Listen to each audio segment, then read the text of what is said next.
Hello students, welcome to medico counsellor. Uttar Pradesh NEET का cut off आ चुका है। कट ऑफ जो एक्सपेक्टेड था उससे थोड़ा कम ही कट ऑफ गया है, जो कि अच्छी बात है। अब इस वीडियो में हम बात करेंगे यूपी नीट का एडमिशन प्रोसेस के बारे में हम बात करेंगे। जैसे कि आपको मालूम है कि 8 तारीख तक आपको एडमिशन कंप्लीट करवा लेना है। आपको कौन कौन से डॉक्यूमेंट की जो है वो रिक्वायरमेंट होने वाली है उसके बारे में बात करेंगे।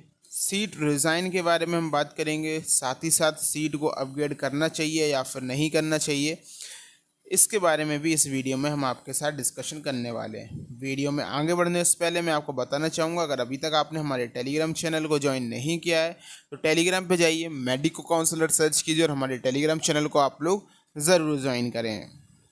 स्टूडेंट, सबसे पहले तो बात करें कि सीट आपको रिज़ाइन करनी चाहिए या फिर सीट आपको रिज़ाइन नहीं करनी चाहिए, और सीट रिज़ाइन करनी है तो आप सीट को रिज़ाइन कैसे कर सकते हैं। तो सीट रिज़ाइन आप अपने यूपी नीट के पोर्टल्स पे जाके कर सकते हैं, या फिर आप वहाँ पे जाके डॉक्यूमेंट्स कंप्लीट एडमिशन प्रोसेस ना करें तो आपकी सीट से रेजिग्नेशन हो जाएगा। सीट रिज़ाइन आपको करनी चाहिए या फिर नहीं करनी चाहिए, देखिए ये आपका डिसीजन हो चाहिए, लेकिन आपको मालूम होना चाहिए कि यूपी नीट की काउंसलिंग में राउंड फर्स्ट में फ्री एग्जिट नहीं होता है। तो जो आपने 30,000 जो गवर्नमेंट के लिए सिक्योरिटी डिपॉजिट आपने किया था वो सिक्योरिटी आपका चला जाएगा, वो सिक्योरिटी आपको वापस नहीं मिलेगा। राउंड 2 में जब आपको पार्टिसिपेट करना होगा तो फिर से आपको सिक्योरिटी पे जो है वो यहाँ पे करनी पड़ेगी। मैं आपसे कहना चाहूँगा कि आप लोग फ्री एग्जिट तो इसमें होता नहीं है, तो सीट रिज़ाइन करने का कोई फ़ायदा नहीं। देखिए, सीट रिज़ाइन करने का आपको तभी फ़ायदा जब आपके पास कोई बैकअप ऑप्शन हो। अगर आपके पास कोई बैकअप ऑप्शन हो तभी आपके पास सीट रिज़ाइन का आप कर सकते हैं। बिना बैकअप के आप सीट रिज़ाइन क्यों ही करेंगे। अब अगर आप सोच रहे हैं कि आप ऑल इंडिया कोटा से एम्स में चले जाएं, मेरे पास एक बच्चे का मैसेज आता है जिसको यहाँ पे सैफई का कॉलेज मिला है, एंड वो कह रहा है कि सर मैं यहाँ से सीट को रिज़ाइन करके मैं राउंड सेकंड में मैं ऑल इंडिया कोटा से मुझे कोई भी एम्स मिल जाएगा तो मैं उसमें पार्टिसिपेट करूँगा। तो मैं कहना चाहूँगा कि कई सारे एम्स से सैफई का कॉलेज आपका काफ़ी अच्छा है। सिमिलरली आरएमएल लखनऊ किसी को मिला है, वो आरएमएल लखनऊ से छोड़ने के सोच के वो यहाँ पे अगर आप ऑल इंडिया कोटा से एम्स में या फिर किसी दूसरे कॉलेज में जाना चाहते हैं तो इस समय आरएमएल लखनऊ आपका उत्तर प्रदेश का टॉप सेकंड पे कॉलेज आ रहा है। तो आपके पास कोई बैकअप ऑप्शन हो ऑल इंडिया कोटा से, अगर आपको कुछ अच्छे कॉलेज मिल रहे हो या फिर आप बैकअप में अपने पास कुछ और रखें आपके, या फिर इतने अच्छे मार्क्स हो कि आप राउंड सेकंड में टॉप के कॉलेज जो हैं वो ऑल इंडिया से ले सकते हैं, तभी आप सीट को रिज़ाइन करें, वरना सीट रिज़ाइन करने का कोई फ़ायदा आपके पास नहीं होगा। तो सीट रिज़ाइन करने से पहले ये दोनों चीज़ें सोच लीजिएगा कि आपकी सिक्योरिटी डिपॉजिट 30,000 है वो आपकी वापस नहीं मिलने वाली है। साथ ही साथ आपका जो बैकअप होना चाहिए वो बैकअप काफ़ी स्ट्रांग होना चाहिए, तभी आप यहाँ पे सीट का रेजिग्नेशन जो है वो यहाँ पे आप दीजिएगा। दूसरी बात है, स्टूडेंट्स के मन में डाउट है क्या सीट को अपग्रेड करना चाहिए या फिर नहीं करना चाहिए। तो मैं आपको बताना चाहूँगा कि जितने भी स्टूडेंट्स जिनको केजीएमसी नहीं मिला है, मेरे ख्याल से उन सभी स्टूडेंट्स को सीट का अपग्रेडेशन करना चाहिए। सीट का अपग्रेडेशन आपको ज़रूर डालना चाहिए। आपको भले ही अभी आपको कोई भी कॉलेज मिला हो, फॉर एन एग्जांपल अगर आपको जौनपुर का कॉलेज मिला है, आपको लास्ट कॉलेज अलॉटमेंट हुआ है तो आपको अपग्रेडेशन डालना चाहिए। और अगर आपको केजीएमसी मिला है तो फिर आप अपग्रेडेशन पे कौन सा कॉलेज डालेंगे, आपको पहले ही टॉप कॉलेज मिला हुआ है। अब आपको आरएमएल लखनऊ अगर आपको पहले राउंड में अलॉटमेंट हुआ है तो फिर आप अपना अपग्रेडेशन पर डालिए, और अपग्रेडेशन में केवल एक चॉइस फिलिंग कीजिए केजीएमसी। अगर आपको आरएमएल के अलावा केजीएमसी और दूसरा भी चाहिए तो फिर उसको डाल सकते हैं। अब किसी को जीएसबीएम कानपुर मिला है और जीएसबीएम कानपुर मिला है, अगर वो जीएसबीएम कानपुर के अलावा दूसरे कॉलेज सोचना चाहेगा तो फिर वो यहाँ पे आरएमएल लखनऊ और केजीएमसी का जो है वो यहाँ पे अपना अपग्रेडेशन डाल सकता है। सिमिलरली किसी को झांसी का कॉलेज मिला है तो झांसी का कॉलेज आप अपनी चॉइस नंबर की प्रेफरेंस देखिए कि आपको कौन सी चॉइस पे आपको ये झांसी का कॉलेज था जो आपको अलॉटेड हुआ है। उसके ऊपर जितने भी कॉलेज थे जो आपको नहीं मिले, आप उन सभी को अपग्रेडेशन पर डालिए। लेकिन जो कॉलेज आपको मिला है, जब आप अपग्रेडेशन के लिए चॉइस डालें तो जो कॉलेज आपको मिला है उसकी चॉइस फिलिंग आपको नहीं करनी है। अपग्रेडेशन का मतलब है कि आपको बाकी कॉलेज आप इसको किस कॉलेज से अपग्रेड कराना चाहते हैं तो उस हिसाब से आप अपने चॉइस फिलिंग कीजिए अपग्रेडेशन के लिए। अपग्रेडेशन सभी स्टूडेंट्स को डालना चाहिए। अगर आपका कॉलेज अपग्रेड हो जाता है अच्छी बात है, अगर आपका कॉलेज अपग्रेड नहीं होता तो जिस कॉलेज में आपने एडमिशन प्रोसेस कंप्लीट किया है वो आपका यहाँ पे हो जाएगा।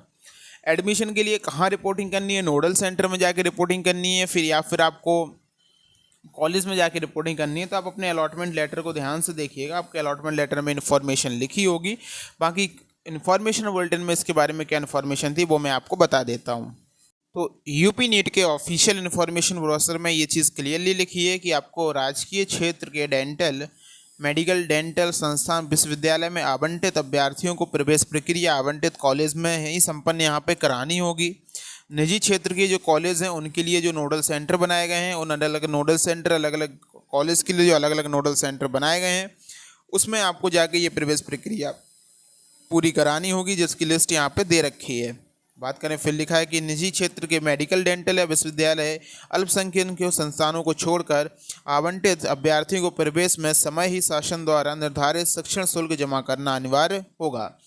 फिर उसके बाद ये आपका प्राइवेट का है। उसके बाद आपको जो जो डॉक्यूमेंट्स यहाँ पे रिक्वायर्ड हैं वो चीज़ आप यहाँ पे देख लीजिए। आपके टोटल 6 डॉक्यूमेंट जो है वो यहाँ पे इन्होंने मेंशन की हुई हैं। ये सारी की सारी ओरिजिनल डॉक्यूमेंट के साथ साथ आपको जो है वो यहाँ पे इनकी फ़ोटो कॉपी भी ले जानी है। जो आपका अलॉटमेंट लेटर है उसकी आपको कॉपी लेके जानी है। मैं आपको सजेस्ट करूँगा कि आप इसकी 2 कॉपी ज़रूर लेके जाइएगा। नीट यूजी का प्रवेश पत्र एंड स्कोर कार्ड, हर चीज़ का आप डबल सेट बना के रखिएगा। 2 सेट आप बना के रखिए, 1 सेट आपके पास रहेगा, उसमें कोई दिक्कत नहीं होगी, लेकिन हर चीज़ का डबल सेट बना के चलेंगे, अच्छा रहेगा।